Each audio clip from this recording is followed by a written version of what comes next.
আগের দিন বিয়েবাড়ির ভিডিওটায় তোমাদের সাথে আমি স্টলের মেনু শেয়ার করেছিলাম আর বলেছিলাম যে পরের ভিডিওটায় মেন কোর্সের মেনুটা দেখাবো। তাহলে চলো আজকে সেই ভিডিওটা নিয়ে চলে এসেছি।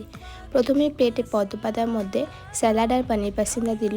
ফিশ ফ্রাই ছিল, কিন্তু আমি পনিরটা বেশি ভালো খাই তাই পনিরটা নিয়েছি। তারপরে দিয়ে দিল রুমালি রুটি আর চিকেন আচারি। এটা খেতে কিন্তু খুবই ভালো ছিল। এটা খাওয়ার সাথে সাথে দিয়ে দিল হচ্ছে দেরাদুন রাইস আর মাছের মাথা দিয়ে ডাল, আর সাথে ছিল ঝুরঝুরে আলু ভাজা। এই কম্বোটা তো সবারই ভালো লাগে। তারপরে দিয়ে দিল ভেটকি মাছের পাতুরি, আর এটা খেতে কি বলবো দারুণ হয়েছিল। তোমরা মাছের কালার আর টেক্সচারটা দেখলেই বুঝতে পারছো কতটা ভালো হয়েছিল। তারপরে ছিল ফ্রাইড রাইস আর চিকেন কষা। মটন কষাও ছিল, কিন্তু আমি মাটন খাই না তাই আমি চিকেন কষা নিয়েছিলাম, আর যেটা কিনা খেতে অত্যন্ত ভালো ছিল।